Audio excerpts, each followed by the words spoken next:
Tonight, we leave the modern world behind for the quiet of the Middle Ages. Close your eyes and listen. You are back in time, safe and warm. Let the story begin. You awaken in the blackness before the blackness, the world a single, unbroken sigh of cold. The straw of your pallet crackles faintly under your weight, a dry, whispering sound that is the first noise of the day. You pull the coarse wool blanket tighter, feeling the scratch of it against your chin, smelling the lingering scent of wood smoke and old sweat embedded deep in the fibers. There is no bell, no call, only the shared, silent understanding that the time has come. You rise, your joints protesting with a series of minute pops and creaks, the air in the longhouse so frigid it feels solid in your lungs, sharp with the tang of frost and damp earth. You pull on layers of stiff, damp leather and wool, each movement slow and deliberate, the fabric cold as stone against your skin. You tie your boots with fingers already clumsy, the laces rough and unyielding. You join the line of shadows moving toward the door, a procession of silent shapes, breaths pluming in the dim light of a single, guttering torch, the smell of tallow faint and greasy in the air. The march to the river is a long, numb dream. Your feet crunch through a brittle crust of snow over frozen mud, a rhythmic, crushing sound that matches the beat of your own blood in your ears. The wind is a thin, relentless blade, finding every gap in your wraps, carrying with it the clean, metallic scent of faraway ice and the pine sap smell of the distant, sleeping forest. The sky is a deep charcoal, hinting at no dawn, the stars pinpricks of frozen light. You do not look up. You watch the back of the man ahead of you, the sway of his loaded pack, the steady, plodding lift and fall of his boots. Your own breath fogs and freezes on the wool wrapped over your mouth, a damp, icy mask. The pain in your feet is a distant, throbbing thing, separate from the thinking part of you. The world is quiet, save for the wind's low whistle and the endless, crushing cadence of your progress. The river appears as a broad, white scar against the darker land, a plain of frozen silence. The tools are distributed, the long-handled iron picks heavy and cold, their metal already sucking the warmth from your gloved hands. You find your mark from the day before, a faint scar in the endless white, and you begin. You raise the pick. The weight of it is familiar, a dull ache in your shoulder before it even falls. You swing it down. The iron head meets the ice with a sound that is not a crash, but a deep, resonant thunk, a vibration that travels up the haft and into your bones. A white star fractures out from the point of impact. You raise the pick. You swing. Thunk. Another star connecting to the first. The rhythm claims you. Lift, swing, thunk. Lift, swing, thunk. There is no thought, only the pendulum of your body, the shock of contact, the spreading web of cracks. The sound is the world, the solid impact, the high, crystalline tinkle of shards skittering across the surface, the deeper, groaning complaint of the ice sheet settling beneath you. Your hands, inside their thick mittens, grow first hot, then numb. Sweat beads on your brow despite the cold, and a trickle down your spine meets the cold air under your clothes, a clammy, unpleasant kiss that soon freezes. The smell is of frozen water, a scent like clean stone, and of your own labor, a faint animal warmth rising from your layers. You work until a grid of fractures is laid upon the ice, a geometry of pure toil. Then you trade the pick for a pry bar. You wedge the iron tongue into a crack and lean your whole weight upon it, a long, sustained strain that makes your back muscles tremble. There is a moment of resistance, a silent, holding breath, and then with a soft, splintering sigh, the block surrenders, separating from the hole with a sound like a giant's tooth loosening. The block is a slab of captured cloud, 2 feet thick, heavier than a man. You guide it onto the sledge, your hands slipping on its glass-smooth, wet surface, the cold of it biting through your mittens with a pain so sharp it is almost clean. You do this again. And again. The sun, when it finally bleeds into the sky, offers no warmth, only a pale, lemon light that glares against the endless white, making your eyes water. The tears freeze on your lashes. You load the sledge with methodical care, building a wall of frozen light, each block clicking softly against its neighbor. You know with a knowledge that sits dull and heavy in your gut, the journey these blocks will take. They will be dragged by oxen over miles of snowy track, to the dark hold of a ship, to sail across bitter seas. They will be stored in deep, straw-packed cellars in a stone hall you will never see. In a distant summer, they will chill the wine of a regional king and his court, will preserve the meats and fruits laid out for feasts. They will sweat in carved silver bowls, dissolving into nothing, leaving only a damp ring on polished wood. Your entire day, your numb hands, your aching back, the thousand thunks of your pick, will become a cool sip on a warm evening, a murmured compliment about the fine vintage, forgotten before the cup is empty. This thought is not a sharp anguish, but a slow, cold seep, like the river water through a tiny crack. It is simply the way of things. You are not a warrior, not a trader. You are a mover of cold, heavy things. The wind continues its patient work, sculpting the snow on the banks, singing its one note against your hood. You raise the pick. You swing. Zunky. The vibration travels up your arms. You watch another white star bloom in the perfect, blank blue-white. You do not count the blocks. You do not watch the sun's slow crawl. You enter the rhythm, a brute, living machine of breath and frost and impact. The world narrows to the patch of ice before you, to the feel of the haft in your grip, to the burning in your lungs, and the solid, repetitive shock that drives all other thought away. It is a grinding piece. It is a task without end, without glory, without witness. It is the pre-dawn whisper of frost, made physical by your endless, swinging labor, a whisper that will, by summer, melt into silent, forgotten air.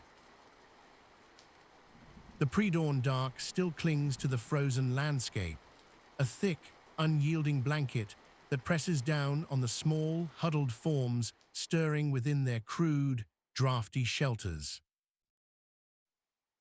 You feel the cold first in your toes, a deep, persistent ache that has nestled itself comfortably within your bones since the onset of winter's true grip, a dull companion you have long ceased to question. Your breath, a faint plume in the still air, whispers against the rough-spun wool that serves as your only barrier against the penetrating chill, a fabric that scratches mildly against your skin as you slowly, deliberately begin the ritual of dressing, layering coarse tunic over coarser undershirt, each movement a small, stiff protest from muscles not yet fully roused from their brief slumber. The world outside is quiet, wrapped in its icy sheath, offering no comfort, only the promise of more cold.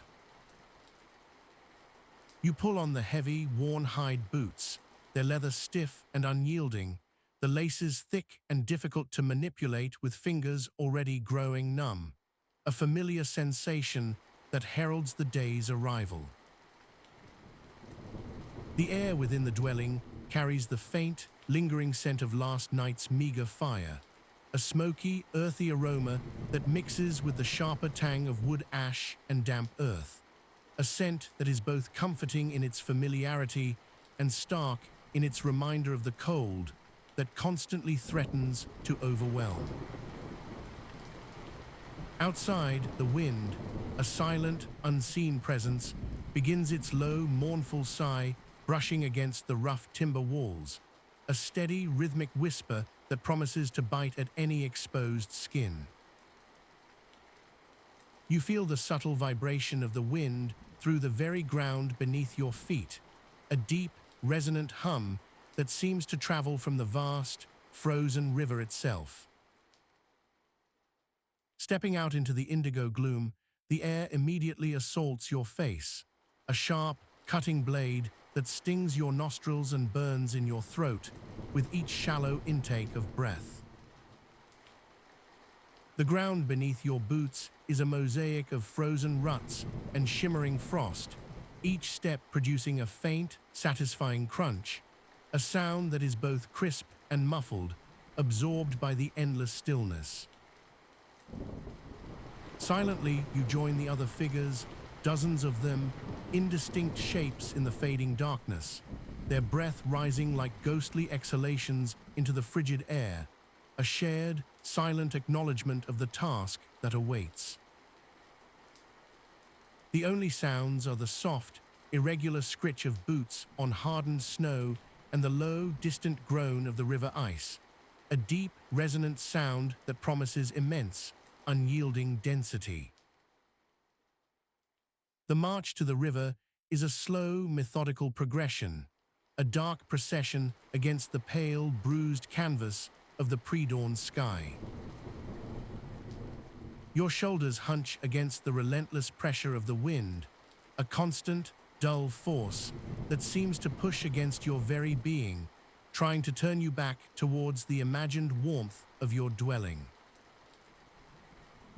The sharp, metallic scent of the truly frozen air fills your lungs with each careful breath, a clean, almost painful aroma that clears the sleep from your mind and sharpens your senses to the biting reality of the morning. You feel the steady, rhythmic swing of your arms, a small internal movement that keeps the blood flowing, a tiny defiance against the encroaching numbness that threatens your extremities, keeping your hands just barely animated within their thick, worn mittens. As you draw closer, the river reveals itself as a vast, white expanse, stretching endlessly under the slowly lightening sky, an unbroken sheet of ice 2 feet thick or more. It gleams faintly, reflecting the subtle shifts in the pre-dawn light, a silent, indifferent leviathan. You feel the almost imperceptible tremor in the ground as you approach, a subtle vibration that seems to emanate from the sheer scale of the frozen water. A faint, earthy scent, mingled with the clean, mineral tang of the ice itself, rises from the river's surface, a smell that speaks of deep, cold water held captive.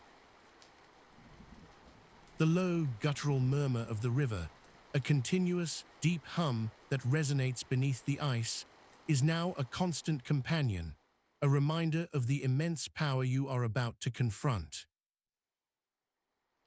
At the designated section, marked by crude stakes driven into the frozen bank, the work begins. Without a word, the heavy, iron-headed picks are distributed, their wooden shafts cold and hard against your gloved palm, the iron head radiating a profound, unyielding chill that seeps through the thickest leather. You feel the familiar, reassuring weight of the tool, a heavy, balanced presence that signifies your purpose. The cold metal against your grip is a sharp, immediate shock, a reminder of the task's demanding nature. You find your spot among the dozens of others, each man a silent, focused island of effort, the soft clink of metal against metal as tools are handled, a low, metallic chime that is swallowed quickly by the vastness of the frozen air. The first swing is a deliberate act, a slow, controlled raise of the pick above your head, your shoulders protesting with a stiff crackle of overworked muscles. The downward arc is precise, a focused descent culminating in a dull, satisfying thud as the sharpened point bites into the glassy surface of the ice. You feel the vibration travel instantly up the wooden shaft, a tingling tremor that courses through your palms, up your arms, and into your very bones, a direct connection to the unyielding element you seek to conquer. A faint, almost imperceptible creak echoes deep within the ice, a sound that is more felt than heard, a subtle groan from the solid mass. The scent of pulverized ice, a sharp, clean aroma, rises faintly with the dust of crystals that explode from the point of impact. Again you raise the pick, again you bring it down, the rhythm slow and deliberate, a monotonous cadence that settles into your muscles, a deep, burning ache that begins its slow, insistent protest in your lower back.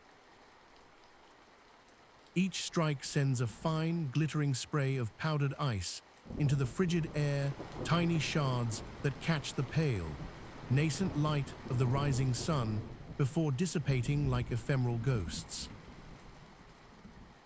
The sound shifts, a subtle transition from a dull thud to a sharper, more resonant crack as the cuts deepen, forming precise, measured lines in the unyielding surface. Your breath, still visible, becomes shorter, more ragged, and you taste the metallic tang of cold, clean air with each strained exhalation. The cold, once a mere presence, now feels like an active force, pressing against your working muscles, attempting to stiffen them. The task is to cleave, to separate, to define.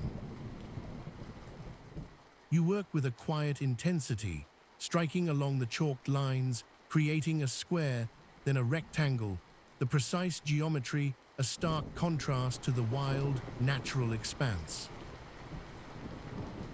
The sounds of your labor blend with those of your companions, a symphony of dull thuds, sharp cracks, and the occasional, deeper groan as the ice reluctantly yields to the collective effort. Your hands, despite the thick mittens, begin to feel the creeping numbness, a distant, tingling sensation that slowly spreads from your fingertips, a precursor to the deeper ache that will inevitably settle in.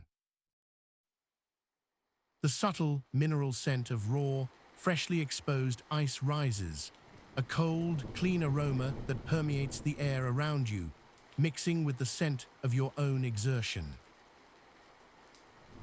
When the deep cuts are complete, the pick is exchanged for the long, sturdy pry bar, its iron tip heavy and cold.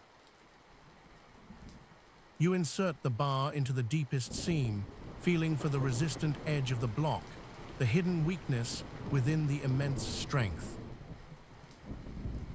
Applying steady, increasing pressure, you lean into the bar, your entire body a lever, the muscles in your legs and core tightening with the immense effort. The ice responds with a slow, drawn-out groan, a deep, resonant sound that seems to emanate from the very heart of the frozen river, a living, breathing entity. The air, crisp and biting, seems to hold its breath. Then, with a sudden, satisfying crack, the block separates, a deep, resonant sound that reverberates through the frozen surface, a triumphant echo of your persistence. You feel the subtle shift of the immense block, now free from its titanic embrace, a massive, silent entity floating in the watery gap it has created. The newly exposed sides of the block shimmer, wet and dark, reflecting the pale light, a stark contrast to the dull, frosted surface. The dampness of the ice, a raw, penetrating cold, seeps through your worn gloves as you carefully manipulate the block, turning it, readying it for the arduous lift, the cold, a sharp, immediate presence against your skin. The next stage requires coordination, a silent understanding among the laborers. You bend, the strain in your lower back a familiar, burning sensation, your thighs protesting with a deep, weary ache. You grip the heavy, cumbersome block, its weight immense and uncompromising, the slick, unforgiving surface of the ice threatening to slip from your grasp at any moment. The cold, wet surface adheres briefly to your gloves, a sticky, numbing sensation. With a slow, deliberate lift, every muscle in your body tightens, straining against the colossal mass, your breath coming in short, sharp gasps that cloud the air around your face. You shuffle towards the waiting sledge, a low, wooden platform that sits patiently on the hardened snow, a silent receptacle for the fruits of your toil. With a final, agonizing heave, you carefully place the block, the dull thump as it settles amongst its brethren, a resonant sound that echoes across the frozen expanse. A fine spray of ice crystals erupts as the blocks are jostled, shimmering momentarily in the pale light. The repetitive motion begins anew. Bend, grip, lift, carry, place. Block after block, sledge after sledge, the pile of harvested ice growing slowly, painstakingly, under the indifferent gaze of the winter sun, which now hangs low and pale in the sky, offering no warmth, only a distant, anemic light. The numbness in your fingers deepens, spreading into your palms, a dull, pervasive ache that now encompasses your forearms, your elbows, a relentless cold that seeps into your very bones. The stinging sensation of sweat, cold and sharp, forms on your brow, freezing almost instantly in the frigid air, a tiny, icy prickle against your skin. The constant, low murmur of similar actions all around you, picks biting, ice cracking, blocks sliding, forms a continuous, low symphony of anonymous effort, a testament to the quiet, unrelenting grind. The sharp scent of frozen earth and raw ice is ever present, a constant companion. You know with a quiet certainty that this immense effort, this cold, this pain, this relentless physical rhythm will culminate in something ephemeral. You conjure, for a fleeting moment, the image of a distant, the darkness of the pre-dawn hour is not a void, but a heavy velvet weight that presses against your eyelids, smelling of stale wood smoke and the sharp, metallic tang of an impending frost. You rise from your pallet before the sun has even considered the horizon, your movements slow and deliberate, governed by the stiff resistance of muscles that have not yet forgotten the labor of yesterday. The air in the communal hut is thick and still, tasting of old straw and the damp wool of the blankets that you shed with a quiet, rustling sigh. You pull on your heavy tunics, layer upon layer of coarse, scratchy fabric that provides a dull warmth against your skin, and you feel the familiar friction of the fibers as they settle into place. The world is quiet, and you are quiet within it. You wrap your feet in strips of linen and pull on your thick, grease-treated leather boots, the hide stiff and unyielding until the heat of your skin begins to soften it. And as you stand, the floorboards offer a low, rhythmic groan beneath your weight. Outside, the world is a study in shades of charcoal and indigo. The wind, a thin, persistent whistle that carries the scent of frozen pine needles and the deep, silent cold of the moving water. You begin the march toward the river, your boots making a rhythmic, crystalline crunch against the crust of the snow, a sound that repeats with a hypnotic regularity that lulls your mind into a state of suspended thought. The lantern in your hand swings in a slow, predictable arc, casting a pool of amber light that glints off the frost-covered stones and the skeletal branches of the willow trees. The air is so cold it feels brittle, a sharp pinch inside your nostrils with every slow, measured breath, and you can smell the mineral scent of the river long before you see it, a scent of wet stone, ancient silt, and the peculiar, ozonic freshness of deep ice. You reach the bank, where the river has become a vast, motionless plain of gray-blue glass, a silent highway that stretches into the gloom, and you feel the immense stillness of the landscape settling over you like a heavy cloak.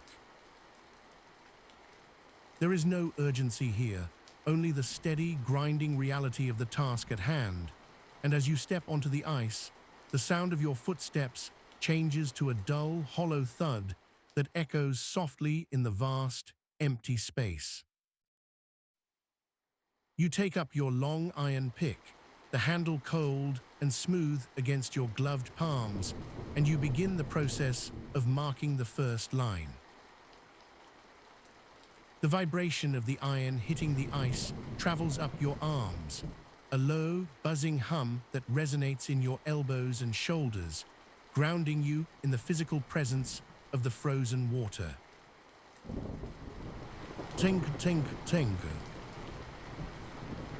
The sound is small and lonely in the great expanse of the morning, a repetitive punctuation mark in a sentence that has no end. You move with a glacial slowness, your body swaying in a gentle, practiced rhythm as you score the surface, creating a long, straight furrow that catches the first, pale light of the sun. The ice is 2 feet thick, a dense and stubborn weight that has held the river captive for months, and your purpose is to find the seams within it, to coax the frozen mass into manageable blocks. The smell of the ice as it chips away is clean and sharp, a scent that seems to bypass the lungs and go straight to the center of your forehead, a numbing, purifying cold that clears away all thought of the world beyond this frozen bank.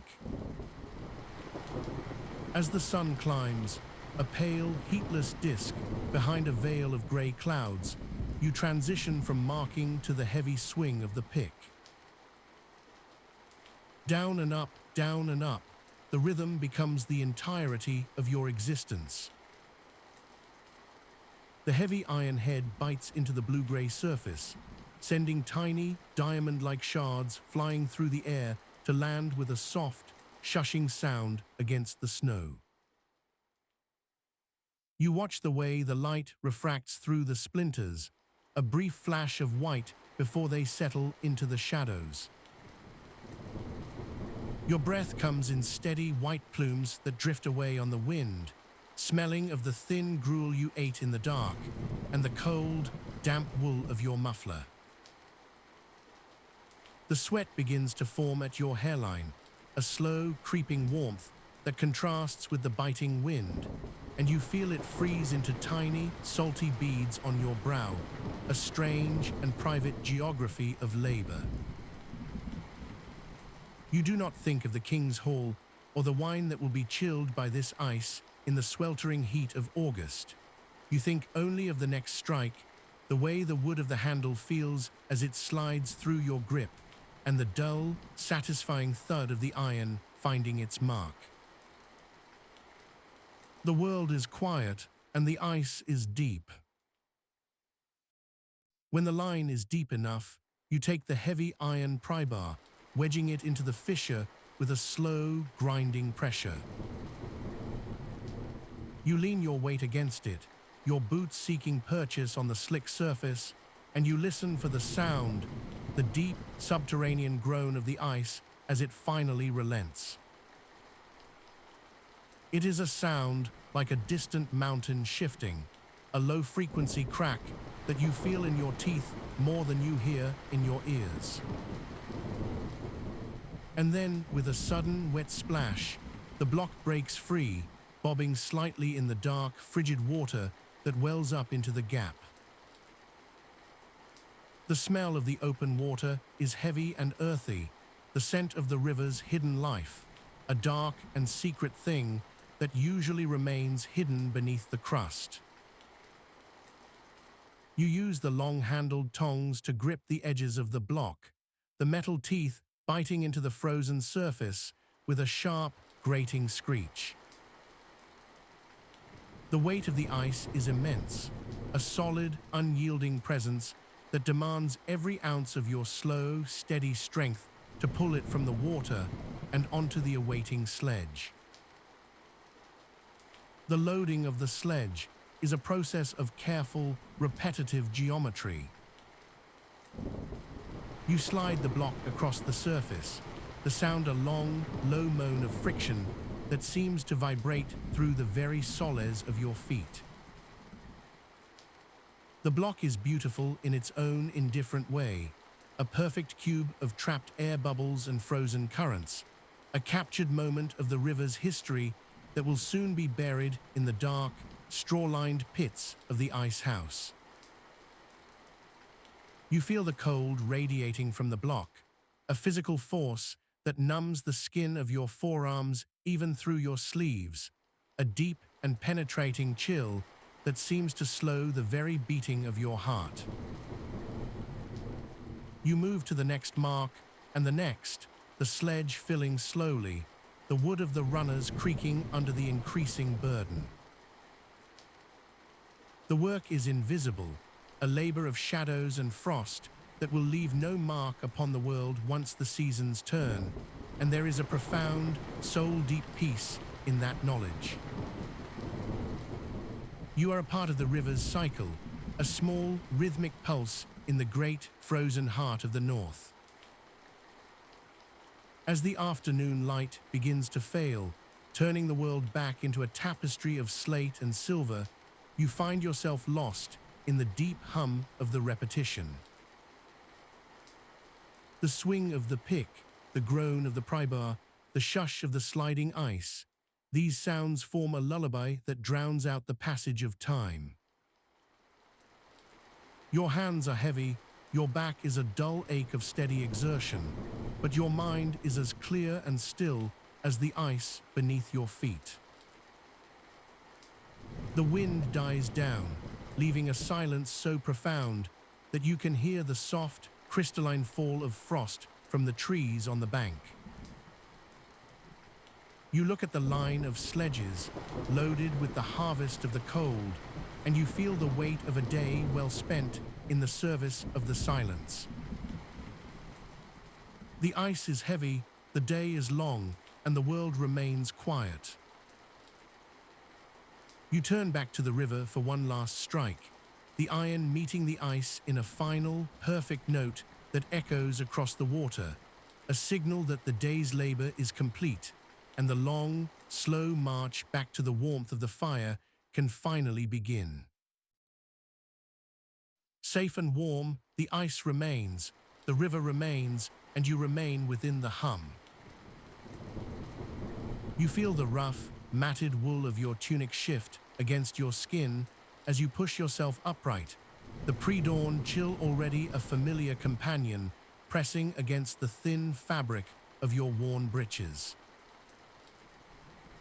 A faint, acrid scent of old ash and banked embers lingers in the still air of the common sleeping hall, a ghost of yesterday's warmth already fading. Outside, the world is quiet, save for the distant, almost imperceptible whisper of the wind sifting through the skeletal branches of the birches, a soft, hushed sound that promises another day of biting cold. You breathe in, feeling the keen edge of the morning air prickle the back of your throat, a sensation that settles deep within your chest, reminding you of the vast, frozen expanse awaiting your touch. Your boots, stiff with frost from the night before, creak softly as you pull them on, the leather cold and unyielding against your calloused feet. The few other figures stirring in the dimness are silent, their movements slow and deliberate, each breath a small, clouding puff in the frigid air. You follow the sparse line of men out into the pervasive darkness, the ground beneath your feet a crunching tapestry of frozen earth and compacted snow, each step a dull, repetitive sound absorbed by the stillness. The wind, now unfettered, whips at your exposed ears, a sharp, stinging sensation that quickly numbs the skin, pulling at the rough weave of your hood as you clench your jaw against the cold. The march to the river is a study in muted sensations, a slow progression of heavy boots meeting frozen ground. Your shoulders hunch against the pervasive cold, the rough wool of your cloak scratching softly at your neck as your eyes, squinting against the unseen wind, search for the faint, promising glow of pre-dawn on the eastern horizon. The only scents are the clean, sharp tang of frozen air and the faint, earthy undertone of distant pine forests carried on the frigid breeze. The occasional huff of another man's breath or the soft thud of a dropped tool are the only disruptions to the quiet rhythm of your own footsteps, a steady, silent march towards the day's arduous, invisible toil. As you draw closer, the river reveals itself not as a shimmering expanse, but as a vast, flat plain of dull gray ice, stretching endlessly under the slowly lightening sky. The first few rays of weak sunlight catch the surface, not glinting, but rather diffusing into a pale, ethereal glow that offers no warmth. The air here, over the open ice, is even colder, a biting, relentless force that seeks out every gap in your layers. You hear the faint, hollow groan of the ice beneath its own immense weight, a deep, resonant sound that vibrates subtly through the soles of your boots, a reminder of the power held dormant beneath your feet. You lift the heavy pick, its wooden haft rough against your frost-nipped glove, feeling the familiar heft of its iron head. The air, keen and thin, scrapes at your exposed skin as your muscles tense, drawing breath in a shallow, misting plume. Then, with a slow, deliberate arc, you bring it down. The thud is dull, resounding, a satisfying impact that sends a shiver up the haft and into your hands, a deep vibration that seems to echo through the very ice itself. You feel the resistance, the stubborn, unyielding nature of the frozen water, 2 feet thick or more, and begin the rhythmic, back-breaking work, each swing a testament to brute, unthinking force. The first strike leaves only a shallow indentation, a slight splintering of the top layer. You raise the pick again, the muscles in your shoulders and back already beginning to ache with a familiar dullness, and bring it down once more, precisely into the same spot. Zaldu. Zaldu.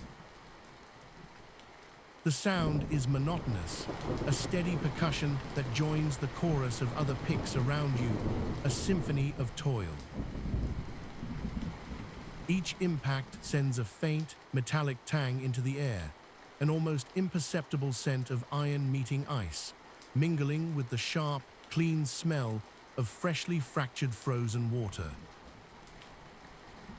Your hands, despite the thick mittens, begin to feel the insistent creep of the cold, a slow numbing that settles into your fingertips. You continue this steady, silent work, creating a shallow trench, then deepening it, the chips of ice flying like crystalline dust with each powerful swing. The groove slowly widens, the ice beneath giving way with a series of small, satisfying cracks and snaps. You feel the subtle shift as the pick bites deeper, the resistance lessening slightly, a sign of progress. The cold sweat that beads on your brow quickly freezes, a sharp, stinging sensation that serves as a constant, unwelcome companion. The world is quiet, save for the rhythmic thud and crack of your labor and the soft hiss of your own strained breathing. When the cut is deep enough, almost reaching the hidden water below, you switch to the long pry bar.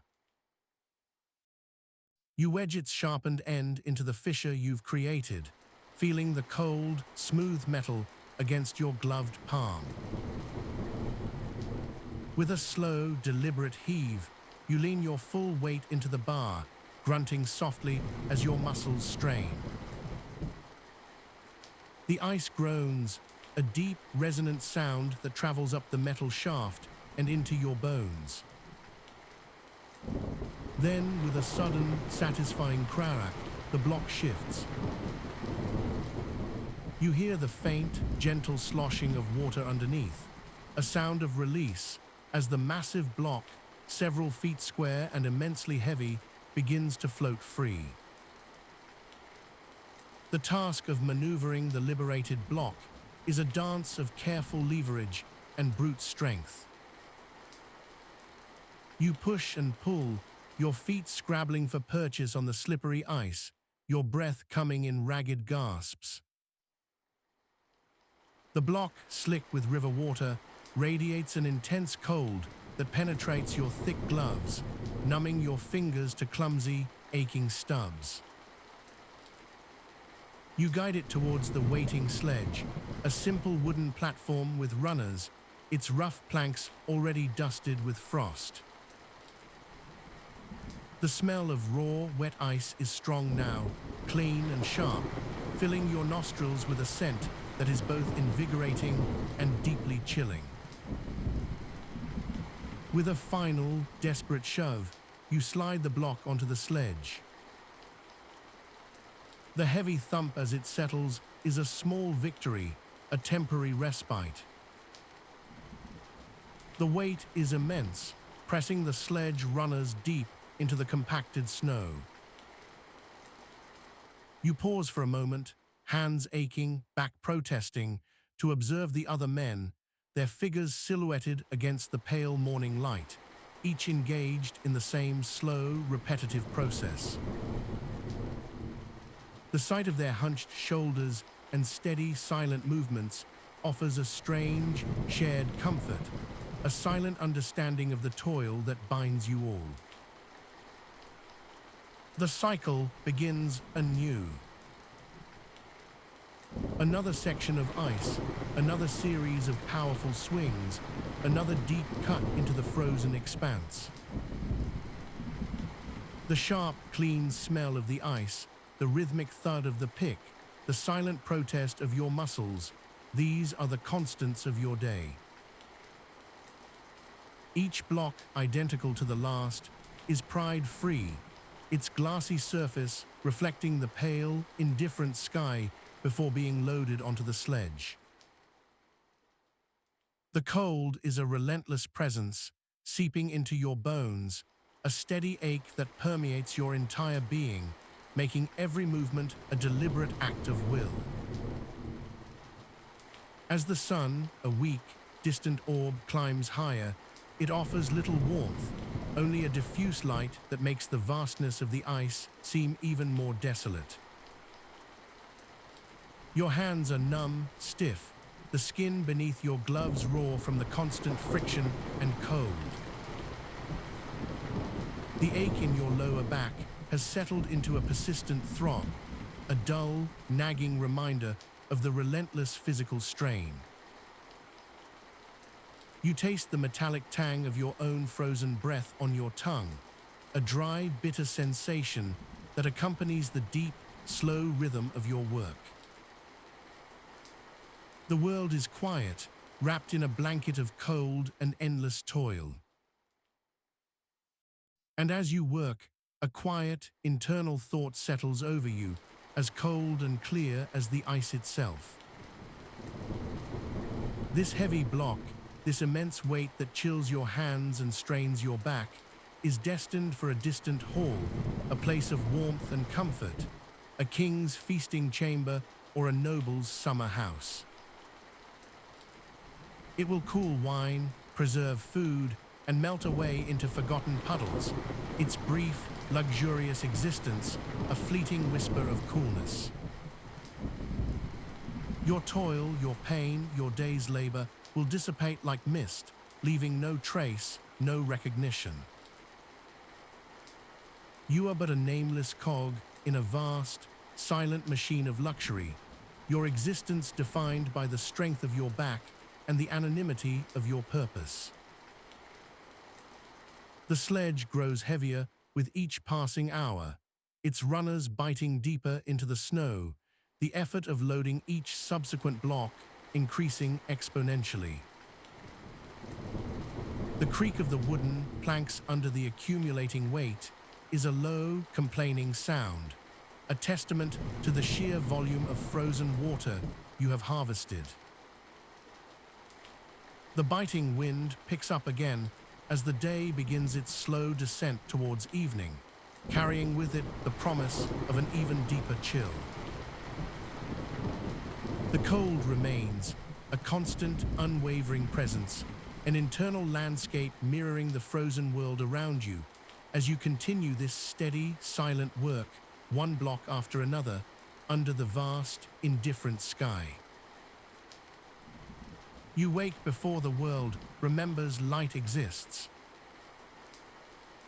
The darkness inside the communal sleeping hall feels thick as wool, and you can hear the breathing of 24 other harvesters around you, their exhalations forming small clouds that hang in the frigid air before dissolving into nothing. Your blanket coarse and thin has done little to keep the cold from settling into your bones during the night, and as you sit up on your straw pallet, every joint protests with a dull, familiar ache. The world is quiet. The world is cold. You pull on your boots, still damp from yesterday's labor, and the leather feels like ice against your feet. The pre-dawn march begins as it always begins, with a shuffling procession of silent men moving through the dark. You walk in a line, one behind another, following the pale shape of the man ahead of you down the worn path that leads from the sleeping hall to the frozen river. The wind comes from the north, always from the north, carrying with it a sharpness that finds every gap in your clothing, every space between your collar and your neck, every opening at your wrists where your sleeves end and your chapped hands begin. The cold bites. The cold gnaws. You breathe through the cloth wrapped around your face, and even so, the air burns as it enters your lungs, each inhalation a small punishment for the necessity of continuing to live. The sky begins its slow transformation from black to deep blue as you reach the river's edge. The ice stretches before you, a vast plain of white and grey that extends far into the distance, interrupted only by the dark shapes of other work crews already positioned at their designated sections. You know your place without needing to be told. You have stood in this same spot for weeks now. Perhaps months' time has become difficult to measure when each day mirrors the last so completely. You set down your tools, the heavy iron pick with its wooden handle worn smooth by countless palms, the prying bars, the rope for securing loads. The metal feels so cold, it seems to burn your fingers even through your gloves. You lift the pick. The weight of it settles into your shoulders, into your back, into the muscles that have memorized this motion so thoroughly that your body performs it almost without thought. You swing. The pick strikes the ice with a sound that cracks through the morning silence, a sharp report that echoes across the frozen expanse. The impact travels up the handle, through your arms, into your chest. You swing again. And again. The rhythm establishes itself. Lift, swing, strike, lift, swing, strike. The ice here is thick, 2 feet or more, and it does not yield easily. Each blow creates a small white mark, a tiny crater that deepens with repetition, and you focus on this single point, this one small area that will eventually become the edge of a block. Around you, the other harvesters have begun their own work. The air fills with the percussion of metal on ice, a stuttering music without melody or variation, just the steady beat of labor multiplied across dozens of men. The sound is almost soothing in its predictability. You swing, and someone to your left swings, and someone behind you swings, and the rhythm overlaps and interweaves until it becomes a single continuous noise, as constant as wind or water. Your breath comes harder now. Sweat begins to form on your forehead, at your temples, along your spine, and in the brutal cold, it freezes almost immediately, creating a film of ice on your skin beneath your clothes.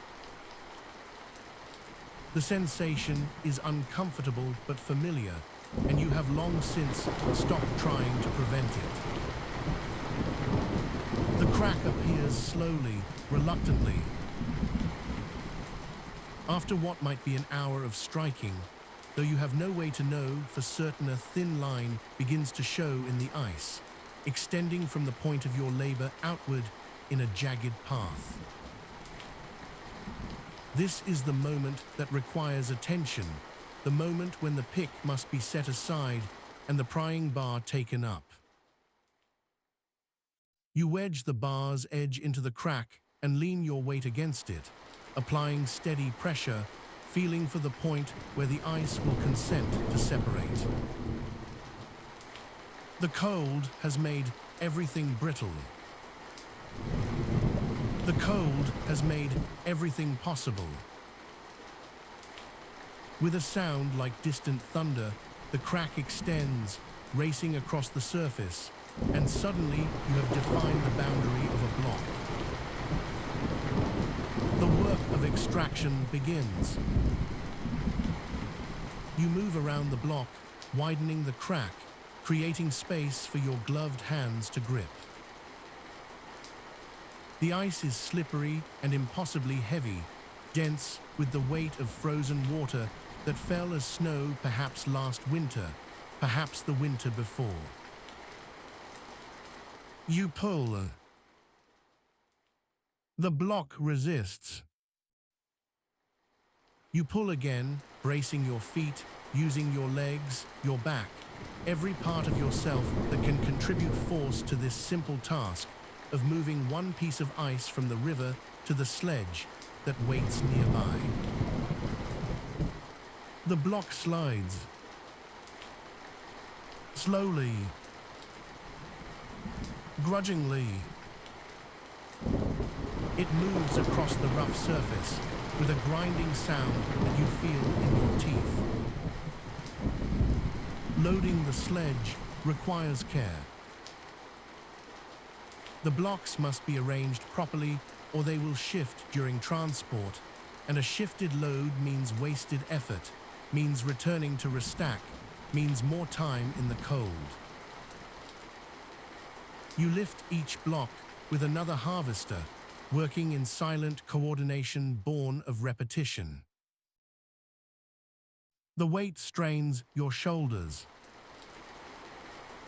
Your hands ache with a pain that has become so constant you barely notice it anymore, a dull throb that lives in your joints and tendons. The sledge fills slowly, one block at a time, and when it is finally loaded, someone else, you do not know who, you do not care who, will drive it away to the ice house, where your labor will be stored in sawdust and darkness until summer comes. You return to your spot. You lift the pick again. The sun, pale and distant, has finally risen above the horizon, though it brings no warmth, only light. You swing. The pick strikes ice. The day continues, as it always continues, in cold and repetition. You are safe in the rhythm. You are held by the pattern. The world is quiet, and you are small within it, and your work will melt away in halls you will never see, enjoyed by people who will never know your name.